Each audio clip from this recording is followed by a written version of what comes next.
Hi everyone, this is Brent here from Avanet, and in this web tutorial I just want to run you through how to use the Snowpit editor tool for drawing up professional level and advanced rec level snowpits. So just here in the Lake Tahoe area, and you can see some of the data that's being shared currently in the area. And you can click on Snowpit observations on the left and see some of these Snowpit observations.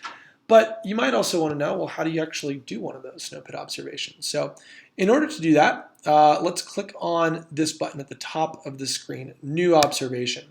And you're going to go down to Snowpit. That's the Snowpit editor tool. So you click on that, and it's going to pull you into a whole new dialog here in order to create a Snowpit. And just to orient you to Snowpit editor, on the right-hand side of the screen is all the contextual information about the Snowpit. Weather information, the organization you're submitting on behalf of, photos, and notes. And on the left-hand side of the screen is where you actually draw out your Snowpit information.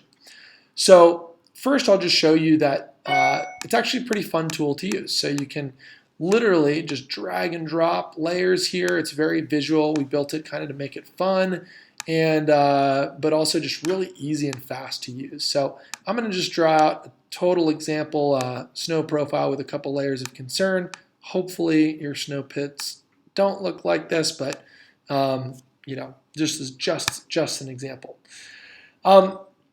So I'm also going to add in the information here. Let's say I'm submitting on behalf of Avanet. Let's say we've got a 200 centimeter snowpack. We'll put our date, we'll put our time, and then we're going to throw our location in there. So I'm just going to totally pick a random location here. Maybe we'll say that we were out in this area, and you just move that little icon, you move the map, and the icon will, you can just set it right there, or you can enter the lat long.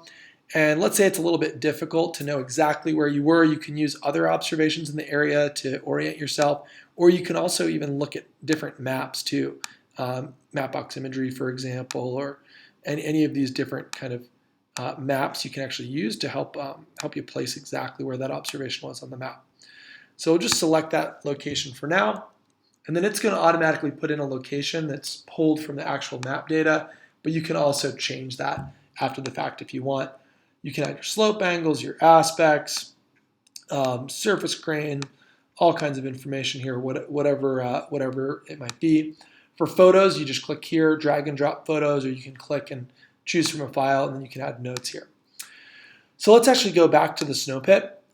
You can click on any of these layers, and that's where you'll enter in more detailed information. So let's say there were precipitation particles on the top, and you can add, secondary grain types, whatever that might be.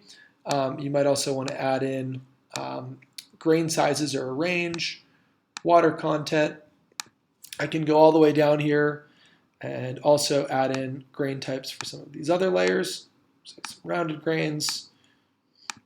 And we can make our way all the way down here. And let's say that we've got some different grain types and different sizes. Again, this is just an example. Maybe there's a buried surface hoar layer down here, a layer of concern. And if we've got a layer of concern, you can actually just mark that, the top of that layer, the bottom of that layer.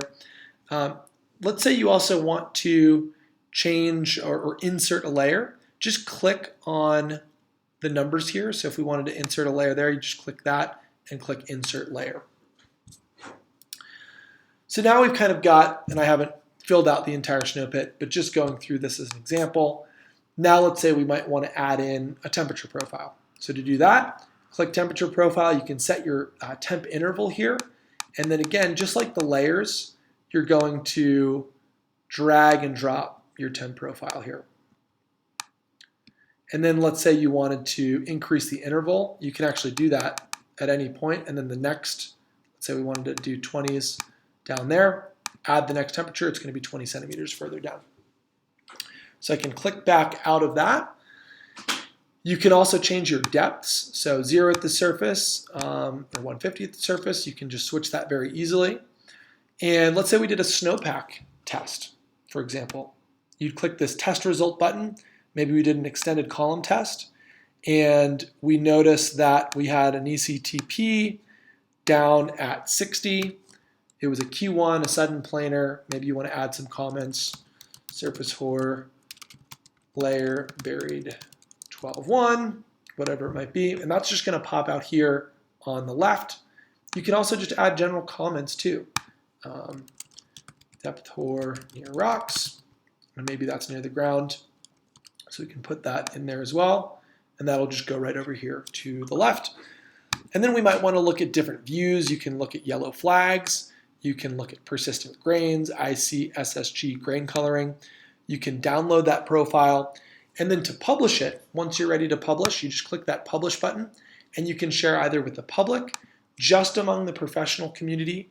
You can share between different organizations. So I might want to share with everyone at Avanet, and maybe I want to share with some outside organizations.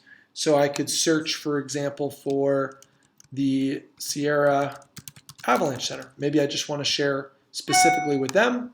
I can click that, and that'll go just to Avanet and the Sierra Avalanche Center. Or I could keep that totally private. And obviously, I'm not going to publish this. This is not a real Snowpit, but just an example of how you can use the Snowpit editor to make documentation of Snowpits a lot easier and faster and even fun. So thanks for tuning in.